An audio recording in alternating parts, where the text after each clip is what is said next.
Hi again, everyone, and welcome to Badger Breakdown. From Anaheim and the side of the West Regional, I'm Mike Lucas for UWBadgers.com. I'm joined by the voice of the Badgers, Matt Lepay.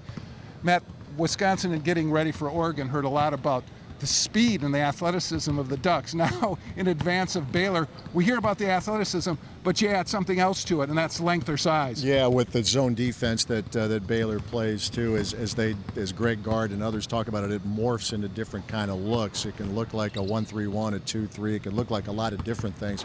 I think what, at least on paper, could be a plus for Wisconsin is having 3 full days to prepare for it. But as much as we talk about, or as much as everybody talks about Baylor's zone, how about the offense? How about hitting your first 5 shots from distance against Creighton, going 11 of 18 from long range, and just blitzing Creighton on the offensive end, as well as bottling up Creighton, I should say, when Baylor's on the defensive end of the floor. And if you're looking for a catalyst for the Baylor Bears, he's the point guard. And I know it's become cliche to talk about point guards because we always do it.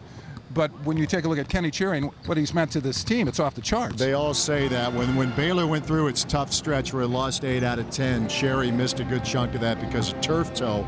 And when he came back, they said they sprinkled his minutes in a little bit, and it took a while to get back up to speed. I've heard from some in the Badger camp, Mike, that Cherry in some ways is to Baylor what Gosser is to Wisconsin. When they didn't have Josh last year, it was an NCAA tournament team. It was a good team, but clearly a guy like him was missed.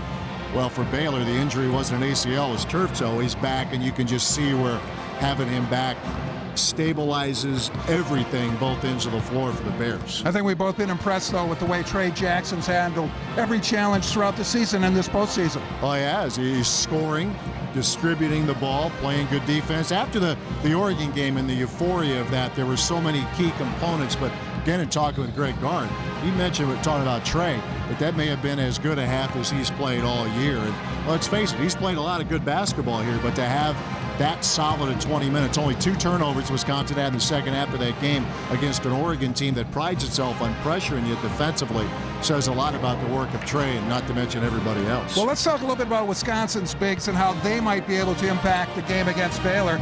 Talking about Frank Kaminsky and Nigel Hayes. Well, with Frank, again, Baylor's going to have the same challenge that everybody has against Kaminsky, a 7-footer who can put the ball on the floor.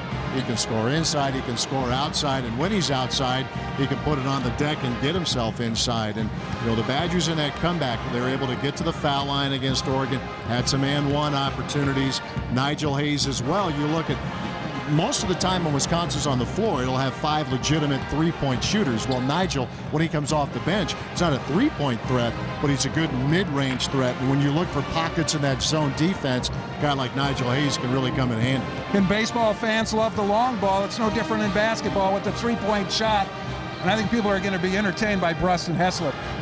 Heslop is one of the best 3-point shooters in the history of the Baylor program.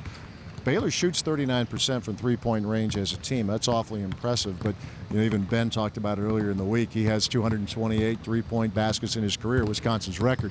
Heslop has 117 this year. That's a pretty good pace if you're looking over the course of a career. But yeah, they could be chasing each other all over Anaheim on Thursday night, what it amounts to. But you have 2 bulldog type of players who know how to take and make the long shot. Badgers generated great momentum in their victory over Oregon in Milwaukee. Is there any chance that they can sustain that momentum here and maybe carry it into this game? Well, the one thing, the Captain Obvious statement, if they do it, they're not going to have 17,000 people Very mostly true. behind them. The home area advantage doesn't exist, although there's a good alumni base, and the Badger fans will be vocal here. I think so. Maybe Baylor's look at the same thing, the way they dismantled Creighton, but this is a team, Mike, and we're both around it a lot. It's pretty loose. The pressure's supposed to mount when you get in, the deeper you get in the tournament, but these guys are enjoying every minute of it, on the floor and off the floor, and they know, and I think going back to the non-conference schedule, that when they're playing well, they can play with anybody. Florida, Virginia, on down the line, but when they don't, they're vulnerable. I think both teams really understand that. One last thought. Defense is always important, especially in this program. We're not going to underestimate it.